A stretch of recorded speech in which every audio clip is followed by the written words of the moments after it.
Hey y'all, this is Jeremiah at Centennial ARP.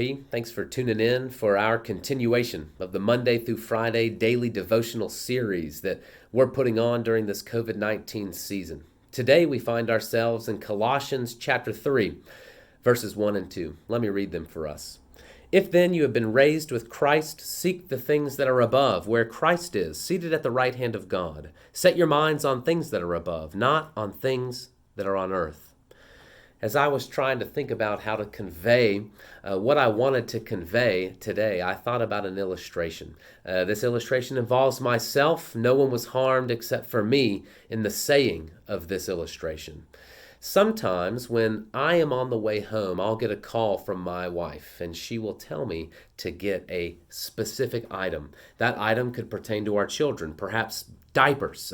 We have small children. Or that item could be a food ingredient, a very important food ingredient that Rebecca has run out of and that we need for our supper that is happening that evening. Well, inevitably, I will be in the store, whatever store it is, and I will go where I'm not supposed to go. I will somehow or another forget that thing, the one thing that I was supposed to go into the store for will fall out of my brain onto the floor and remain there as I go about my business finding sales and things that we don't need. I'll get all these things and I'll head to the storefront where I check out and head home thinking that I have found some wonderful deals, only to arrive home where my wife asks, "Where's the thing I asked you to get, and what is this stuff?" And I have to say, "I forgot, and I don't know." My mind wasn't set on the things that I needed.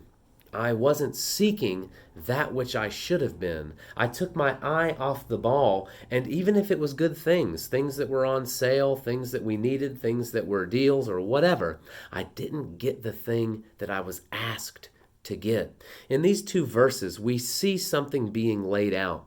Those that have been raised with Christ, that is, those who are believing in the Lord Jesus Christ for their salvation, for their sustaining, those who are believing, we see a call that we should be seeking the things that are above. Those things that are above are where Christ is now, seated at the right hand of God. That is the heavenly things, the good things, the things that God has provided to us, His Word, the fellowship of believers, prayer unto Him.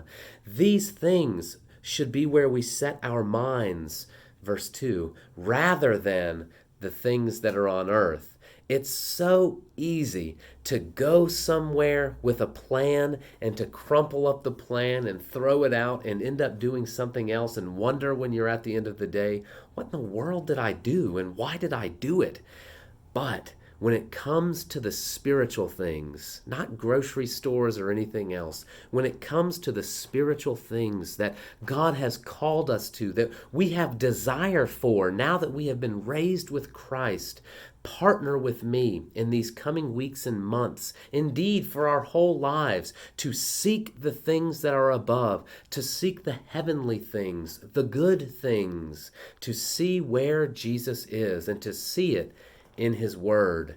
That is what we have been called to do. We must beware of these things that are on earth. There's a lot of them, and they really can distract us. But even if it's just for a moment, like a daily devotional that we are trying to partner in during this season, for our Bible readings or our prayer time or a phone call to check in on others, whatever it might be, seek the things that are above, where Christ is, rather than being led and pulled and tugged and sunk into the muck and the mire of the things of this earth that give us no peace, give us no contentment, give us no lasting joy, and yet we keep turning our eyes that way. May we seek the peace giver, the contentment sustainer, the joy granter in the Lord Jesus Christ, the one that we are raised with by our God and Father. May we do these things today. Blessings.